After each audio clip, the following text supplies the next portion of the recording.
की सामग्री तैयार करती है। पूरी, हलवा आटे में शहद, गुड़ या चीनी डालकर वट वृक्ष के फल के आकार की गोलियां बनाकर घी में सेक लेती हैं। फिर इन्हीं को सूत में पिरोकर माला बनाती हैं। तत्पश्चात एक शुद्ध थाली या थाल में पूजा की सामग्री, भोग के मिष्ठान, पकवान सजाकर रख लेती हैं। इसमें शुद्ध जल, कलश, फूल, धूप, दीप, चावल, कुमकुम, घी, भीगे चने, गुड़, हल्दी, रोली और कच्चे धागे इत्यादि सामग्री लेकर बरगद यानी बड़ के पेड़ की पूजा करने जाती हैं। यदि वृक्ष तक जाना किसी कारण संभव नहीं होता है तो घर पर बड़ के पेड़ की फल सहित, पत्तों सहित एवं एक टहनी मंगवाकर उसी की पूजा कर ली जाती है। यदि यह भी संभव न हो तो एक कागज पर दीवार पर वट वृक्ष का चित्र बनाकर भी पूजा कर ली जाती है। वास्तव में यह स्थिति व्यावहारिक रूप से कुछ में मान्यता यह भी है कि अनेकों हिंदू नारियों को दीवार पर चित्र बनाकर ही पूजा संपन्न करनी पड़ती है।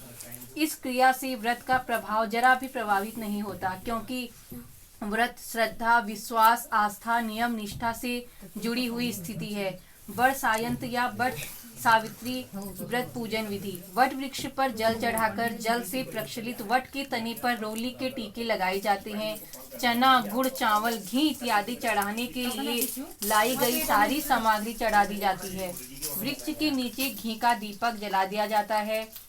हल्दी में कच्चे सूत के धागे रंगकर वट वृक्ष में लपेट दिए जाते हैं। वट वृक्ष की 7 बार परिक्रमा की जाए। वट के पेड़ के पत्तों की माला पहनकर व्रत की कहानी सुनी जाए। फिर घर में पकवान, भोजन, चना और रुपया रखकर संबंधियों, सहेलियों में भिजवाया जाता है। तत्पश्चात व्रतकर्ता स्त्री अपनी सास के चरण स्पर्श कर उनका आशीर्वाद प्राप्त करती हैं। वट सावित्री या वट सायत की कथा।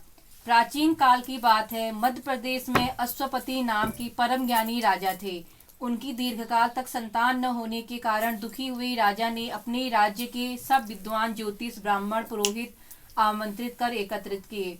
सबका यथा योग्य सत्कार कर कहा, हे भविष्यदर्शी विद्वान विप्रो, आप सब गणना कर यह बताने की कृपा करें कि मेरे भाग्य में कोई संतान है या नहीं।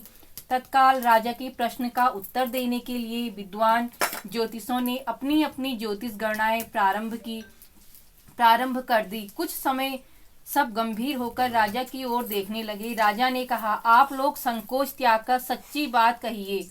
ज्योतिष बोले, हे राजन, आपके प्रश्न का उत्तर प्रसन्नता बढ़ाने वाला नहीं है, फिर सत्य को छिपाना नहीं है, आपको बता ही देना है। आपके एक अत्यंत रूपवान, बुद्धिमान, धर्म